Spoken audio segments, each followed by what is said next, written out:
एक भगत बता रहा था, ने बोला जी हमारे गांव में एक जोटा था भैंसा, और वो इतना अंडी पाक रहा था, उस गांव में तो उसने कोई दूसरा जोटा छोड़ा ही नहीं था, और आसपास के गांव में भी कोई उसने इधर आ जाता खेतों में तो उसकी इतनी दूर तक उसको मारने के लिए दौड़ता था।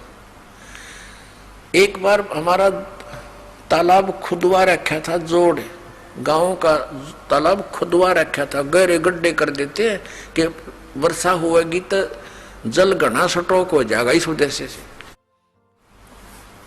और वो नहर से भरवा रखा था, सरकार से प्रार्थना करके फुल करवा रखा था।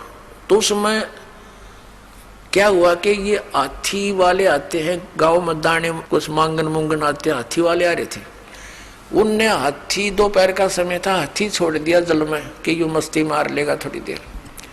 वो हाथी उन तालाब के अंदर गहरे गहरे गड्ढे बनवा रखे थे, खोद रखा था, उनमें सारा डूब गया, थोड़ा सा शर दिखे और एक थोड़ी सी दूरी पर वो सूंड ऊपर कर इतना दिखे। वो जोटा आ गया, वो भैंसा स्नान करने के लिए, पानी पीने के लिए। अब उसने देखा कि दूसरा भैंसा कैसे आ गया मेरी जुरिडिक्शन में, इसकी हिम्मत कैसे पड़ गई।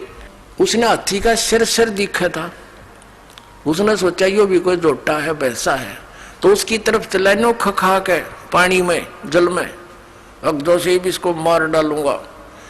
अब हाथी ने देखा कि इसने आ लड़ दे निकट सी, वो हाथी खड़ा हो गया, वो सारा बाहर निकला, वो जोटे ने देखा, उसका कलजा पाट गया, इतना स्पीड तो भाग गया, नो कहता नो मुंह बा लिया, और हमारी 3 किलोमीटर सीमा है गांव की, उससे पार जाकर उसने पीछे मुड़ कर देखा।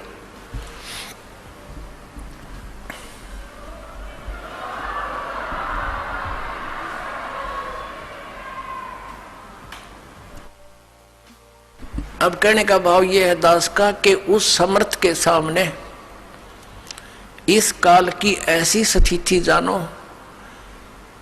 अब तक तो ये हमारे ऊपर बहुत प्रभाव जमाए बैठा था, जब इस परमात्मा का ये सच्चा ज्ञान अपने आत्मा, अभी तक तो हमने कबीर जुलाहा दिखा था और वो हाथी का सिर दिखा था।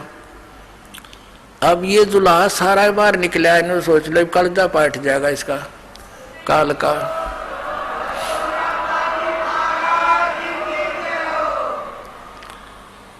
अब ये परमात्मा कति प्रत्यक्ष हो गया आपके सामने, ये अज्ञान रूपी जोटा ही भाग जाएगा यहां से। और ज्ञान सब ज्ञानड़ी, कबीर ज्ञान सो ज्ञान, जैसे गोला तोब का भाई करता चल मैदान। ये तोब का गोला, ये तत्व ज्ञान मालिक का दिया, जो दास सुना रहा।